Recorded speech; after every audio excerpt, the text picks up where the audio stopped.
महाराष्ट्र में इस साल के अंत में होने वाले विधानसभा चुनाव से पहले डिप्टी सीएम और नेशनलिस्ट कांग्रेस पार्टी अजीत पवार गुट के प्रमुख अजीत पवार ने बड़ा बयान दे दिया है। उन्होंने पछतावा जताते हुए कहा है कि घर तोड़ना एक गलती थी और उन्होंने इसे स्वीकार कर लिया है। अजीत पवार ने गढ़चिरौली में एक रैली में बोलते हुए कहा है कि समाज कभी भी इसे यानी कि परिवार तोड़ने को स्वीकार नहीं करता। बता दें कि पिछले साल अजीत पवार ने एनसीपी के कई विधायकों के साथ अलग गुट बना लिया था और महाराष्ट्र सरकार में शामिल हो गए थे। अजीत पवार को राज्य का दूसरा डिप्टी सीएम बनाया गया था।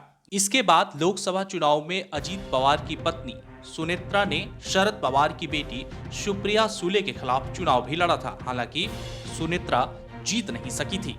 वहीं अजीत पवार ने शुक्रवार को गढ़चिरौली शहर में एनसीपी द्वारा आयोजित जन सम्मान रैली को संबोधित करते हुए यह बातें कही हैं।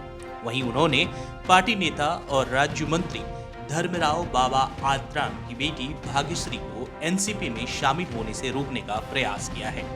आगामी विधानसभा चुनाव में भाग्यश्री और उनके पिता के बीच संभावित मुकाबले को लेकर अटकलें लगाई जा रही हैं। उन्होंने इस दौरान लोगों से सवाल किया, बेटी को उसके पिता से अधिक कोई प्यार नहीं करता। वहीं इससे आगे अजीत पवार ने कहा, आपको अपने पिता का समर्थन करना चाहिए और उन्हें जीतने में मदद करनी चाहिए, क्योंकि केवल उनके पास ही क्षेत्र का विकास करने की क्षमता और दृढ़ संकल्प है। समाज कभी भी अपने परिवार को तोड़ने पर स्वीकार नहीं करता है। उन्होंने भाग्यश्री के राजनीतिक कदम को लेकर उनके पिता और उनके बीच मतभेद का जिक्र करते हुए कहा है कि यह परिवार को तोड़ने जैसा है। उप मुख्यमंत्री ने कहा कि समाज को यह पसंद नहीं है। मैंने भी यही अनुभव किया है और अपनी गलती को मैं स्वीकार करता हूं। अजीत पवार के नेतृत्व वाली एनसीपी को लोकसभा चुनाव में करारी हार का सामना करना पड़ा था। पार्टी ने बारामती समेत 4 सीटों पर चुनाव लड़ा था।